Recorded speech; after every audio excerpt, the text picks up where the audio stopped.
Have you ever wondered why you always feel alone in the middle of so many people?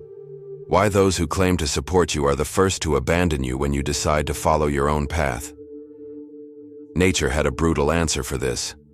The truth is that most people live as part of a herd. They follow rules they've never questioned, repeat ideas they've never thought through, and attack anyone who dares to be different. It's not personal against you, it's survival instinct.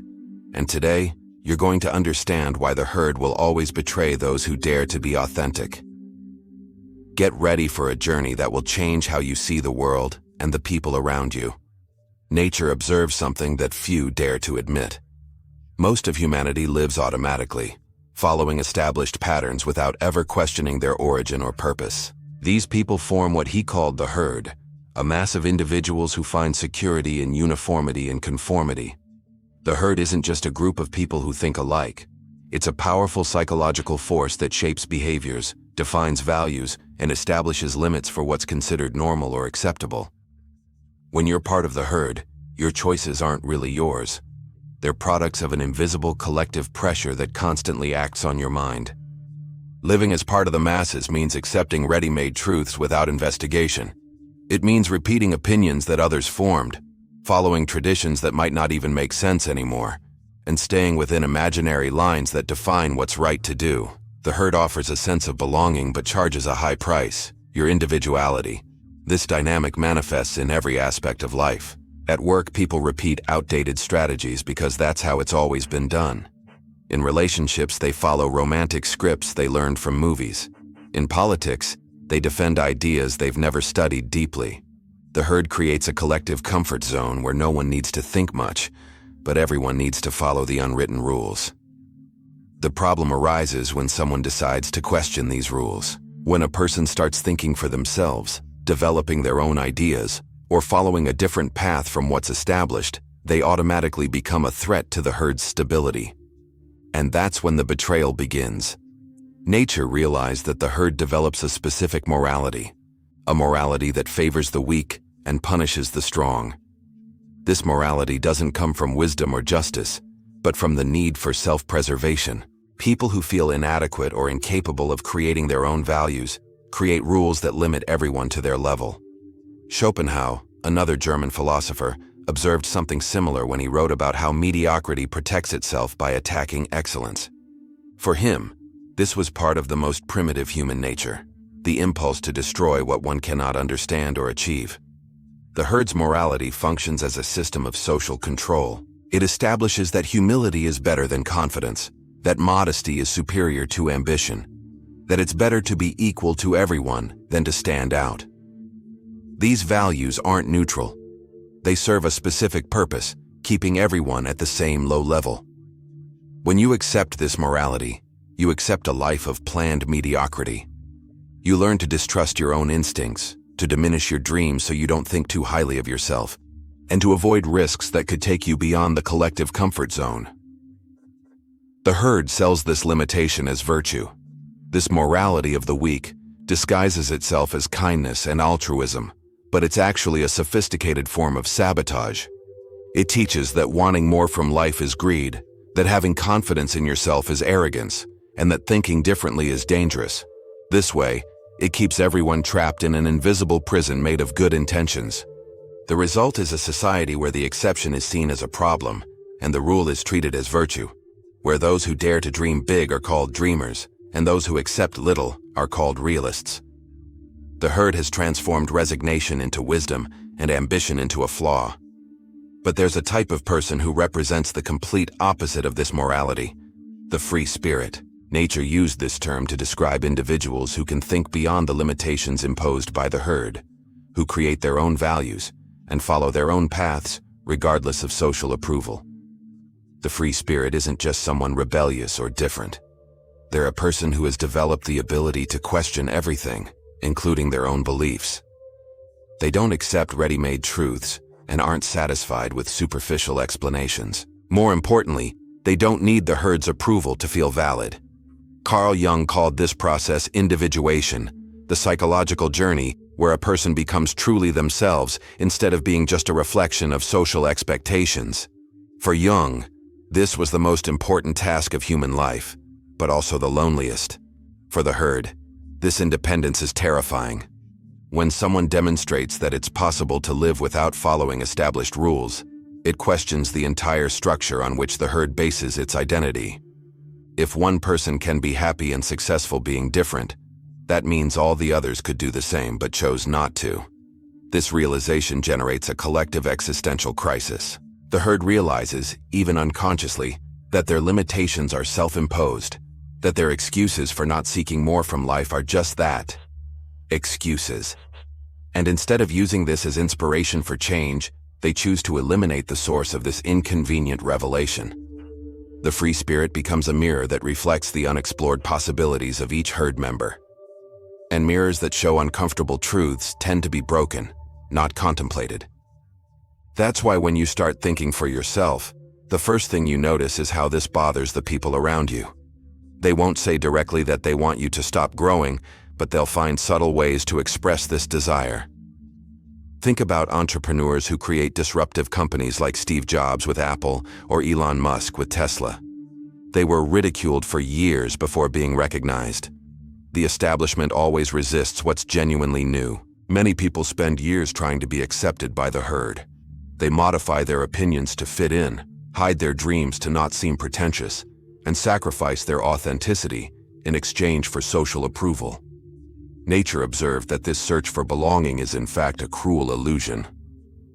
The herd never truly accepts those who are authentic. It can tolerate small, superficial differences, a different haircut, more colorful clothes, a bolder joke. But when someone demonstrates a fundamental difference in values, ambitions, or way of thinking, the herd's tolerance quickly runs out. The acceptance the herd offers is always conditional. You're accepted as long as you don't question the basic rules, as long as you don't stand out too much, as long as you don't make others feel inadequate by your presence. It's an acceptance that requires you to be a diminished version of yourself. Many spend their entire lives in this frustrating dance, revealing pieces of their personality to test the group's reaction, retreating when the response is negative, trying to find the perfect balance between being accepted and being authentic. But this balance in reality doesn't exist. The authentic person carries within themselves something the herd cannot accept. Living proof that it's possible to live differently. Their existence questions everyone else's choices, even if they never say a word about it. The simple fact that they are who they are is already a silent criticism of voluntary mediocrity. So the herd develops mechanisms to deal with this threat. They can try to convert the authentic person, pressuring them to be more realistic or think of others. They can try to minimize their achievements, attributing their success to luck or special circumstances. Or they can simply reject them, finding flaws where they once saw qualities. This rejection process isn't a system failure. It's a feature of it. The herd needs to betray those who are different to maintain its own cohesion. Betrayal isn't an accident. It's a structural necessity. Nature understood that this betrayal doesn't happen out of malice or conscious envy, but from a deep biological and psychological necessity. The herd functions like an organism that needs to maintain its homeostasis, its internal balance. Any element that disturbs this balance needs to be eliminated or neutralized. When a person within the group starts to stand out, think differently, or achieve results that others can't, they create a disturbance in the system. The other members start comparing themselves to them, questioning their own choices and feeling uncomfortable with their own mediocrity. To restore balance, the herd has two options: raise the level of all members or lower the level of the member who stands out. The first option requires effort, change, and leaving the comfort zone. The second is much easier. Just eliminate or neutralize the disturbing element. This dynamic explains why groups frequently sabotage their own most talented members, why families discourage ambitious children, why co-workers criticize those who try too hard, why communities reject those who think differently. It's not personal, it's systemic. The herd develops social antibodies to deal with anything that threatens its stability. These antibodies include systematic criticism, social isolation, ridicule, and in extreme cases, direct persecution. The goal isn't to improve the group, but to preserve its uniformity. This need for betrayal manifests in subtle ways in daily life. The friend who always discouraged your plans pulls away when you start realizing them. The family that said they supported your dreams starts criticizing when they become reality. Colleagues who celebrated your small achievements start minimizing the big ones. Look at contemporary artists who were canceled for ideas ahead of their time, or scientists who were ridiculed for theories that later proved correct. History repeats itself constantly. The herd can only maintain its unity through systematic exclusion of everything that challenges its mediocrity. There's a feeling that feeds this dynamic of betrayal, but is rarely openly admitted. Envy. Nature realized that the herd feels secret admiration for those who dare to be different. But this admiration comes accompanied by deep resentment for their own inability to do the same. When you decide to follow your own path, the people around you experience a complex mixture of emotions. Part of them admires your courage and determination. Part of them would like to have the same freedom and authenticity you demonstrate. But a larger part feels threatened and diminished by your choice. This secret admiration manifests at specific moments. When you're not present, people might comment on your courage or achievements with a tone of respect. They might even use you as an example in private conversations. But when you're present, especially in public, the dynamic changes completely. In public, the herd can't show admiration for someone who challenges their rules without questioning their own choices. So, they develop a dual strategy: admire in secret, criticize in public. This allows them to maintain their position in the group while satisfying their curiosity about alternative paths. This dynamic creates a confusing situation for those who are the object of this hidden envy. You might perceive contradictory signals. People who seem interested in your ideas but publicly criticize them. People who ask detailed questions about your projects in private but ridicule them when others are present. The herd's envy isn't simple and direct envy. It's an envy that mixes with fear, admiration, and self-ramation. They envy your freedom but fear paying the price for it. They admire your courage but feel guilty for not having the same. They'd like to have your achievements, but don't want to make the necessary sacrifices. Within the herd, there are also those Jung would call transitional people, individuals who secretly sympathize with the free spirit, but haven't yet found the courage to break from the group. They live in constant tension between conformity and authenticity. This hidden envy makes betrayal even more painful because you can sense that there's something genuine in the relationship, and there is. But this genuine something is in constant conflict with group pressures and each individual's personal insecurities. The result is that you constantly receive double messages, private support, and public sabotage, secret interest, and apparent contempt. This inconsistency isn't collective schizophrenia. It's the natural manifestation of people who want to be like you, but can't admit it even to themselves. One of the most common strategies the herd uses to deal with members who stand out is leveling down. Instead of raising the general standard of the group, they prefer to pull exceptional members back to the average level. This strategy maintains group cohesion without requiring effort from anyone. Leveling down manifests through various subtle tactics. When you share an achievement, they minimize its importance or attribute it to external factors. When you demonstrate knowledge, they question its validity or relevance.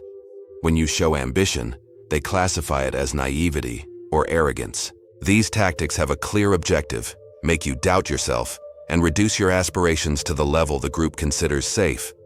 The herd doesn't want you to fail completely. That would be too obvious and might generate guilt. They want you to be successful within the limits they've defined as acceptable. The process works like a social thermostat. When your success temperature rises too much, the system activates mechanisms to cool it down. When it drops too much, they might even offer some encouragement, but only until you return to the collective comfort zone. This dynamic is especially cruel because it disguises itself as care and concern. The people who pull you down say they're protecting you from disappointments, helping you be more realistic, or preventing you from getting hurt. They sell mediocrity as wisdom and limitation as protection. The result is that many promising people end up internalizing these limitations. They start believing their dreams really are too big, that their ambitions are inappropriate, and that it's better to settle for less. The herd gets what it wanted: another member who won't threaten the group's balance, but the cost of this conformity is immense. Talents are wasted, potentials are suffocated, and society as a whole loses innovations and advances that could benefit everyone. Leveling down doesn't protect anyone. It just perpetuates collective mediocrity. For those who resist this pressure, the price is high. You need to be willing to be misunderstood, criticized, and eventually excluded. But for those who give in, the price is even higher, and you lose yourself in the process. When leveling down doesn't work, when the person continues to stand out despite subtle pressures, the herd escalates its tactics. The next stage is active exclusion, a set of social punishments designed to teach a clear lesson: conformity or loneliness. Exclusion starts subtly: invitations that stop coming, conversations that are interrupted when you approach, jokes that target you. The group develops a non-verbal language that clearly communicates its disapproval, even without direct words. As resistance continues, tactics intensify. Ridicule becomes more open and systematic. Your ideas are disqualified before they're even fully presented. Your achievements are reinterpreted as luck, connections, or special circumstances, anything except personal merit. Social isolation is one of the most powerful tools in the herd's arsenal. Humans are naturally social animals, and the threat of being alone can be enough to make many people abandon their authentic paths. The herd knows this and uses this biological need as a control lever. Defamation is another common mechanism. Stories are invented or distorted to paint the different person as problematic, arrogant, or dangerous. These rumors spread quickly within the group, creating a narrative that justifies exclusion. It's not that we're cruel, it's that she's impossible to deal with. We see this today on social media, where people are canceled for expressing opinions that challenge established narratives. The mechanism is old, but the tools are new. These punishments aren't applied out of sadism, but out of systemic necessity. The herd needs to demonstrate to all its members that deviation has serious consequences. Each person who is punished for being different serves as an example to others. See what happens when you try to be special. The ultimate goal of these punishments isn't to completely destroy the different person, but to create an example that keeps everyone else in line. It's a form of collective psychological terrorism, where the sacrifice of some serves to control all others. For many people, this system works perfectly. They observe what happens to those who dare to be different, and decide that conformity is a small price to pay for social acceptance. The herd maintains its cohesion through fear of the consequences of individuality. But for some people, these punishments have the opposite effect. Instead of intimidating them, they confirm they're on the right path. After all, if the herd is fighting so hard against something, maybe that something is worth it. The herd's reaction to different people reveals something deep about human nature: fear of the unknown and resistance to change. Nature observed that the herd can't genuinely understand those who think or act differently, so it prefers to categorize them in ways that protect its own worldview. When confronted with someone who challenges its norms, the herd resorts to simplifying labels. The different person is crazy, arrogant, irresponsible, or dangerous. These labels serve a dual purpose. They eliminate the need to truly understand the difference and justify negative treatment. The madness label is especially convenient because it allows the herd to dismiss any idea or behavior it does not understand.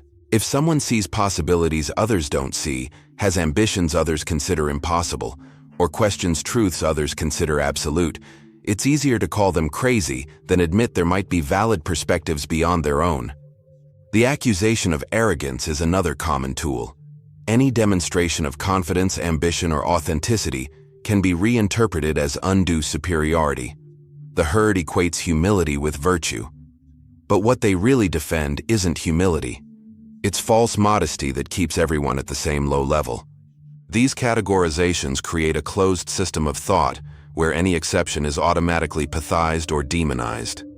The herd doesn't need to question its own limits, because any evidence that alternatives exist is dismissed as aberration.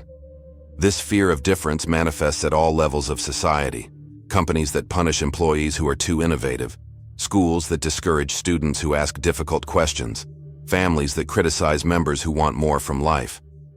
Difference is seen as threat, not opportunity. The result is a society that systematically wastes its creative and innovative potential. Talents are suffocated at birth because they represent a challenge to established mediocrity. Fear of difference becomes a self-fulfilling prophecy. By rejecting the different, the herd ensures it will remain mediocre.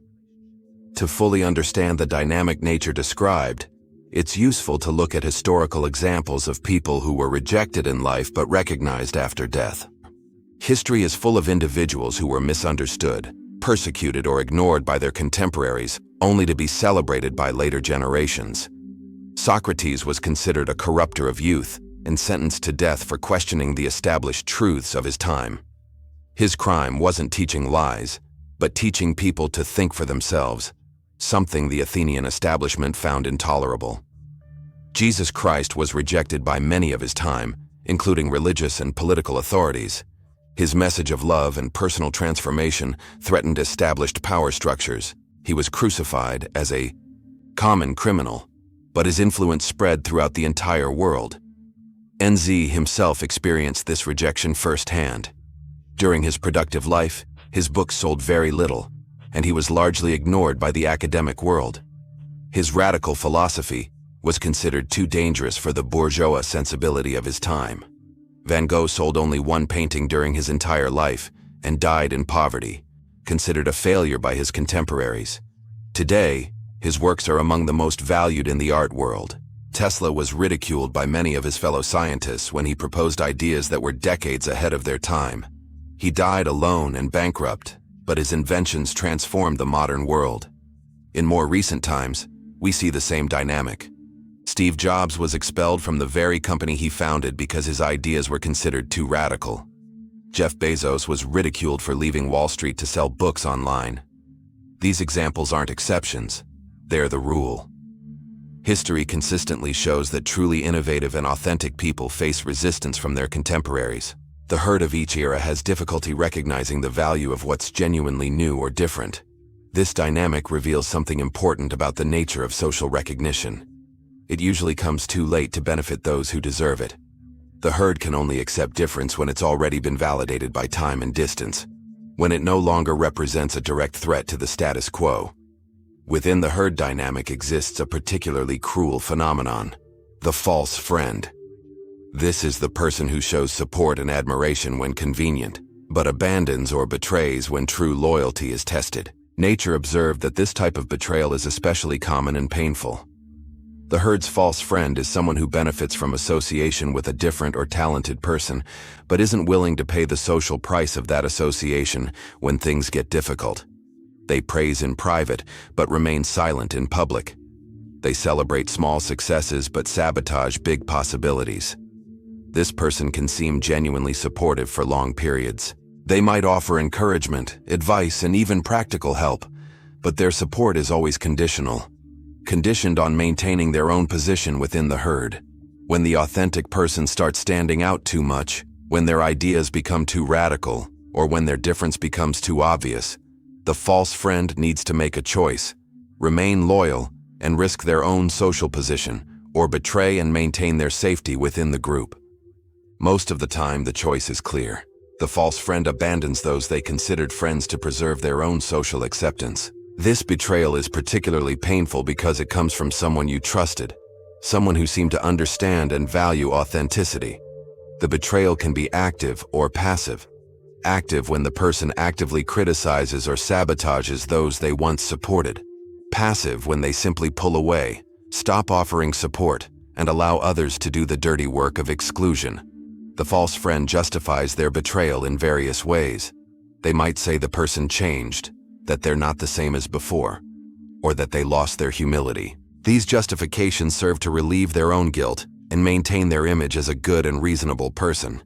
But the truth is simpler. The false friend was never really a friend. They were a freeloader of authenticity, someone who fed off the energy and ideas of the different person, but wasn't willing to defend the values they claimed to admire when it became inconvenient.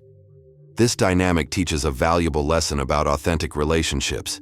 They're rare and precious.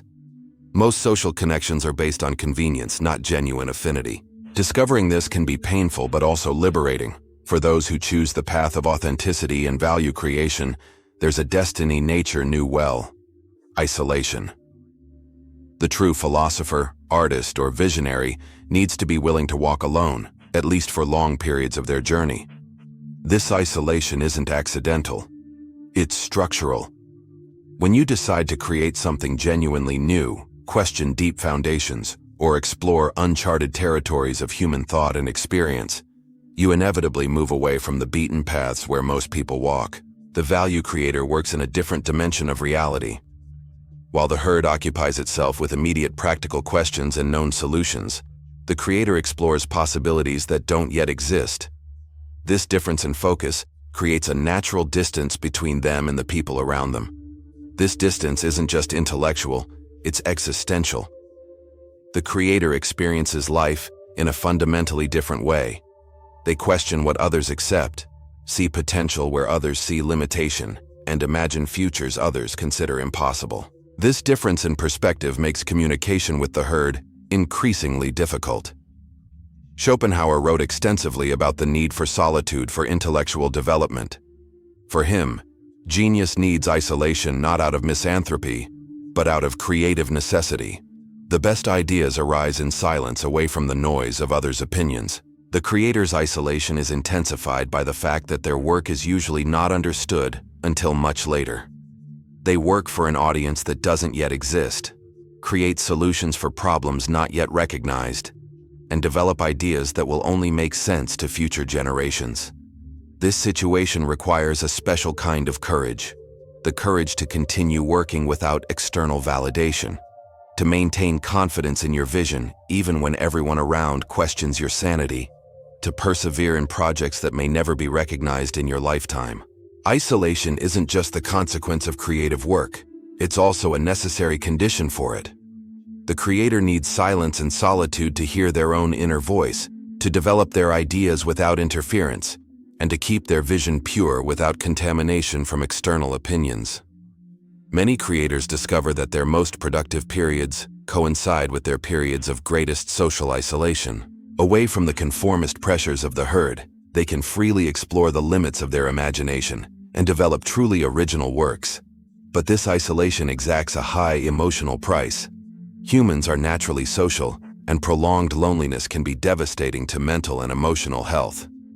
The creator needs to find ways to maintain their sanity and motivation even when walking alone. The journey of authenticity has a cost that needs to be recognized and accepted before it's begun. Nature was honest about this price. Being true to yourself means being willing to face loneliness, criticism, misunderstanding, and frequently open hostility. The price of authenticity begins with the end of many superficial relationships. When you stop pretending to be who you're not, when you stop agreeing with things you don't believe in, and when you stop participating in activities that don't make sense to you, many people simply pull away. They prefer the company of someone predictable and conformist. Constant criticism is another aspect of this price.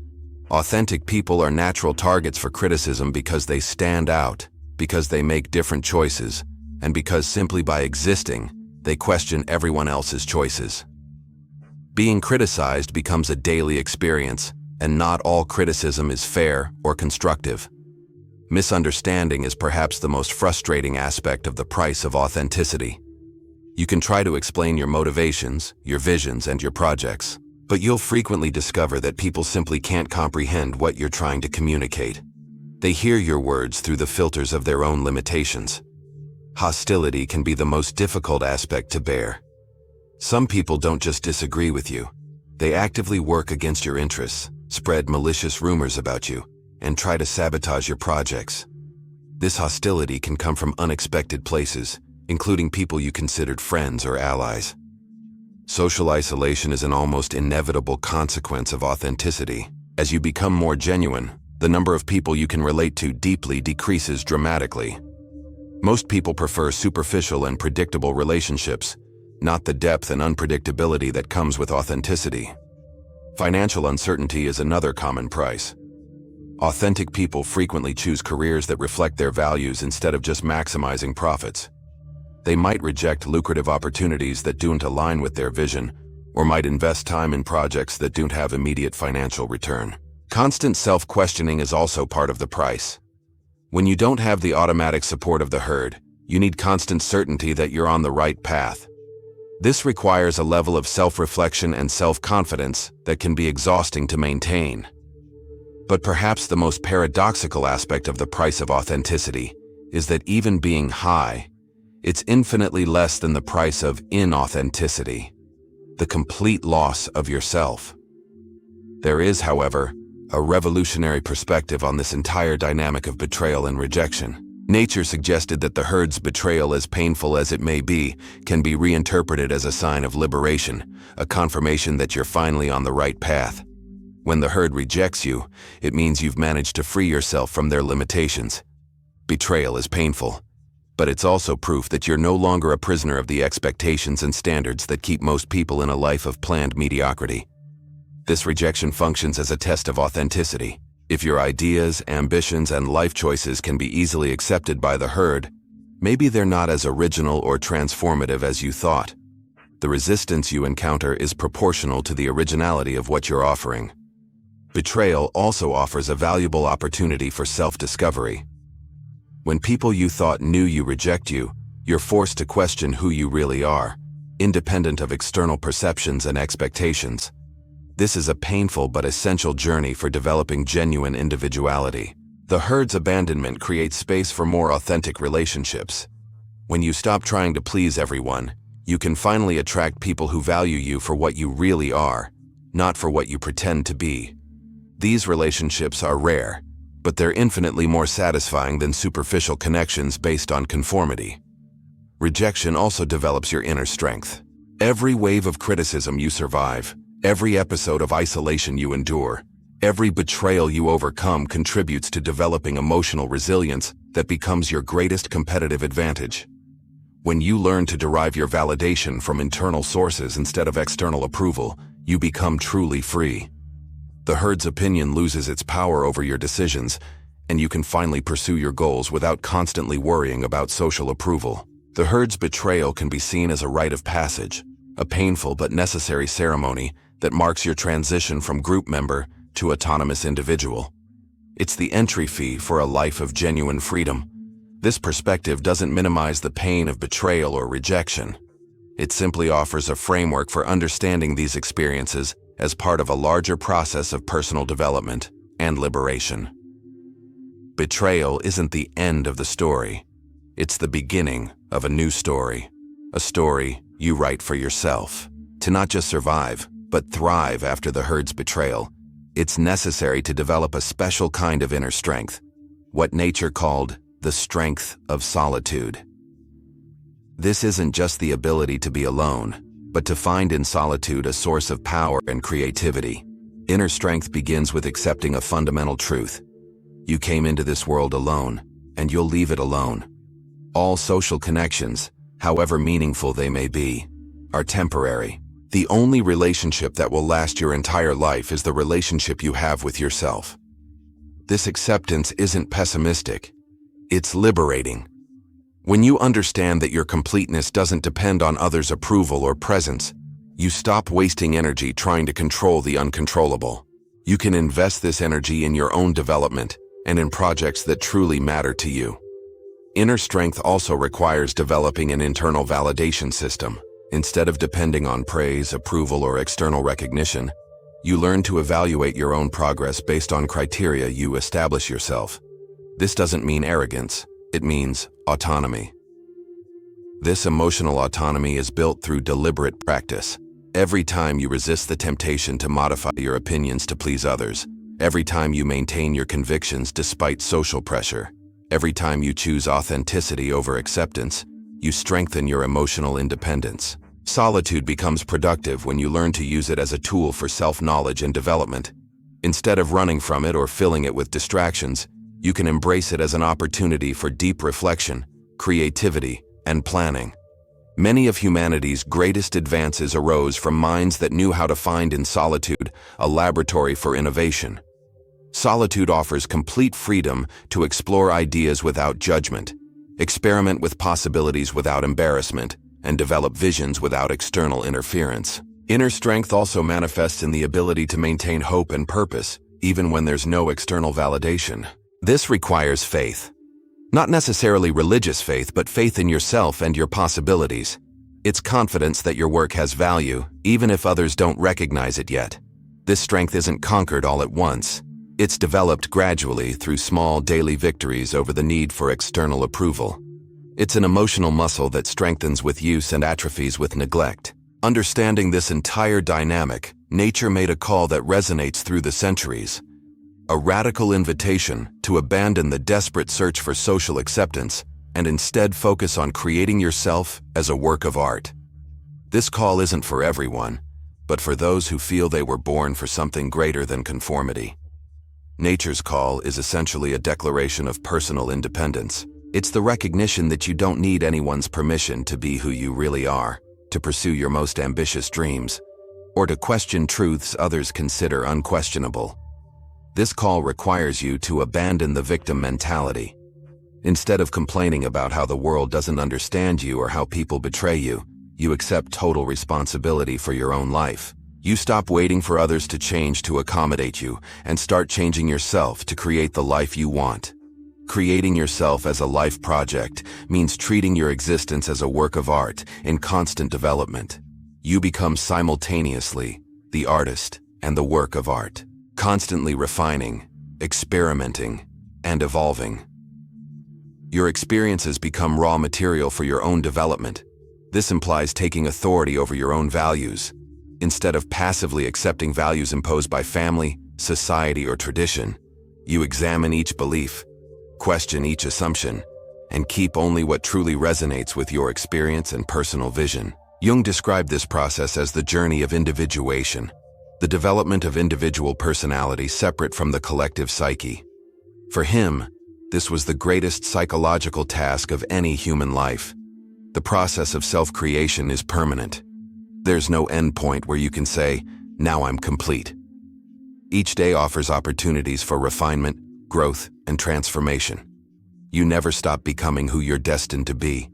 This call also implies accepting total responsibility for the results of your choices. When you stop seeking external approval, you also stop being able to blame others for your failures. You become completely responsible for your own happiness, success, and fulfillment. Nietzsche's invitation isn't for complete isolation, but for relationships based on mutual authenticity instead of neurotic need. When you don't desperately need approval, you can connect with others from a position of strength, not lack. This is a call for courage, the courage to live without a social safety net, to bet on your own vision even when others consider it impossible, to build a life that makes sense to you even if it doesn't make sense to anyone else. It's fundamentally a call for freedom, not political or social freedom, but the deepest existential freedom. The freedom to be authentically yourself regardless of social consequences. Nature's final message about the herd's betrayal isn't one of despair, but of radical empowerment. The herd will always betray those who dare to be different. This isn't a bug in the system, it's a feature. But this betrayal isn't a condemnation, it's liberation in disguise. When you understand that betrayal is inevitable, you stop wasting energy trying to avoid it. You stop trying to be accepted by people who fundamentally can't accept who you really are. This understanding frees up an enormous amount of energy that can be redirected to genuinely important projects. The herd's betrayal is in fact proof that you weren't born to be just another follower in the crowd. It's evidence that there's something special about you, something that bothers the mediocrity around you, something that questions the status quo by your mere existence.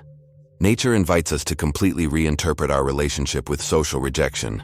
Instead of seeing it as personal failure, we can see it as confirmation of our originality. Instead of internalizing it as low self-esteem, we can use it as fuel for greater authenticity. The herd doesn't betray you because you're inferior.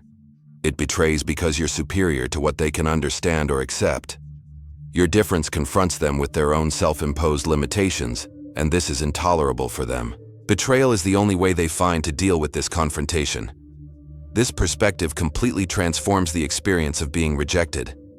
Instead of feeling diminished by betrayal, you can feel confirmed by it. Every person who abandons you for being authentic proves you're on the right path.